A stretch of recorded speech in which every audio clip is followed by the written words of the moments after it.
పోషమ్మ కథ ఎట్లుంటుంది అంటే, పోషమ్మ వాళ్ళు 7 ఏళ్ళట్లు అంటారు. 7 ఏళ్ళట్లు అయితే ఊరందరికి పోషమ్మ అవుతుంది. అయితే పోషమ్మ తల్లి ఏం చేసిందట, వాళ్ళ అక్కింటికి పోతుందని పోతాడు. అయితే అక్క ఏం చేసిందట, అబ్బో మా చెల్లి అత్తండి, మళ్ళీ నా పిల్లలకు పోషమ్మ అవుతుంది అని ఏం చేసిందట, వాళ్ళ కొడుకు పిల్లలు మనవలు అదే ఆమె బిడ్డలను కొడుకులను అందరినీ తీసి గంప కింద కమ్మిందాడు. మా చెల్లె చూస్తే మొత్తం పోషమ్మ అవుతుంది, మా చెల్లె వేయనాక గంప తీస్తానని గంప కింద కమ్మిందాడు. గంప కింద కమ్మిన వాళ్ళు ఆయన ఏం చేసిందట, అయ్యో అక్క పిల్లలు ఎటుకైనా, అక్క పిల్లలు కనబడతలేరు అని చెల్లి అన్నదట. ఎవరు? పోషమ్మ తల్లి. అని అన్న వాళ్ళు లేరే, ఎవరి ఇంటికో పెయిన్లు అని అక్క అన్నదట. అన్న వాళ్ళకి గంపలావాటి చూసేటోళ్ళకు గంపే అతుకొని పెయిన్లు అట. వాళ్ళు పిల్లల లెక్క లేరట.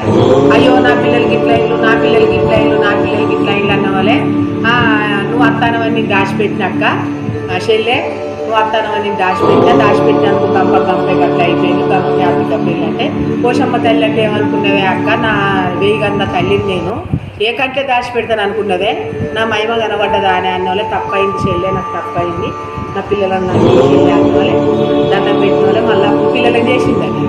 ఆ పిల్లలు ఎప్పటి పిల్లలు లెక్కనే అయింది. అయితే మళ్ళా ఈ ఊరందరికి పోషమ్మ అవుతుందని ఊర్లో ఆమె కట ఒకటే కొడుకు అయినందుకు నా కొడుకు పోషమ్మ అవుతుంది, నేను ఈ ఊళ్ళు ఉండద్దు, మళ్ళీ నేను ఎత్తుకపోతే అందరు చూస్తారు, పోషమ్మ తల్లి చూస్తుంది అని ఏం చేసిందంటే, శాపం ఉండే ఈత చేపలప్పుడు ఆ ఈత చేపను వరిసి ఈత చేపల కొడుకును వండబెట్టి చేప చుట్టిందట. చేప చుట్టి ఏం చేసిందంటే నెత్తిలో పెట్టుకొని పోతాందట. ఇక ఎవరికి కనబడుతుంది? కొడుకు కనబడాడు కదా, పోషమ్మకి ఇట్లా కనబడాడు కదా. పోంగా ఒక అడిగితే ఏమంటారు, ఫారెస్ట్ అంటారు దాన్ని.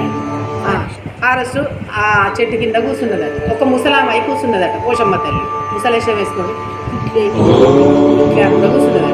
అయ్యో అమ్మ బిడ్డ కూర్చున్నది, ఏం చేయాలి బిడ్డ, ఎండ బాగా కొట్టాలని కూర్చుంది, పేరు బాగా గడుతానే మంచిగా కూర్చుని అని అన్నది. అనగానే ఈ సాపనీడ దించిందట. దించి ఏం చేసిందట, పేర్లు చూడు అన్నదట. ఈ పేర్లు చూస్తాను. పేర్లు చూసేటాళ్ళకి ఇట్లా వాపేటాళ్ళకి నెత్తి అంతా కళ్ళే ఉన్నాయి, మొత్తం కళ్ళే. బాబు భయం, అన్ని కళ్ళే ఉన్నాయి, నెత్తి అంతా కళ్ళే ఉన్నాయి. అమ్మో నాకు భయం అవుతుందమ్మ, అవునా బిడ్డ, నీకు భయం అవుతుందా బిడ్డ, నేను పోషణ ఏ కట్ల వెళ్ళిపోతానని నీ కొడుకులు చేపలు చుట్టుకొని పోతాను బిడ్డ అని అన్నది. అమ్మ పోషమ్మ తల్లి, నాకు తెలియదు తల్లి, నీకు వేగాలు ఉన్నాయని తెలియదు, నీ బాధ్యత నీకు దండం పెడతా, నేను వెనక మర్రిపోతా, నా కొడుకు నెత్తుకుపోతా అని అన్న వల్ల మళ్ళీ వెనక మర్రిపోయింది. అది పోషమ్మ కథ. పోషమ్మ అవుడు మంచిదే, ఆమెకు దాగుండవలసిన పని లేదు. ఆమెకి ఎక్కడ మనం జాగున్నా ఆమె 1000 గంటలతో మనం కనిపెట్టనే ఉంటుంది. ఈ ఇంట్లో పోషమ్మ అయింది, నేను పక్కపొండి పోతాను పోతు, ఆమె కదా తల్లి, 1000 గంటల తల్లి. 300 దేవతల కంటే ముందు పోషమ్మ. పెళ్ళిళ్ళకు, ప్యారటాలకు, ఇండ్లకంటే గౌరీ నోములకు ముందుగాల పోషమ్మకి ఎందుకు పెట్టి తెచ్చుకుంటాం మనం? పెళ్ళిళ్ళు అయితే పాల కొరక, పిల్ల బట్టలు, పిల్లగాడి బట్టలు పోతలింగం మీద ఇద్దరు పోతలింగడు అంటే పోషమ్మ తమ్ముడు. పిల్ల బట్టలేమో పోషమ్మ నెత్తి మీద పక్క పొంట వేసి మొక్కి కొబ్బరికాయ కొట్టి బోనం చెల్లించి పాల కొరక ముందుగాల ఆమె పందిరి మీద వేసి వచ్చి కార్యక్రమం చేస్తుంది. ఇది పోషమ్మ కథ.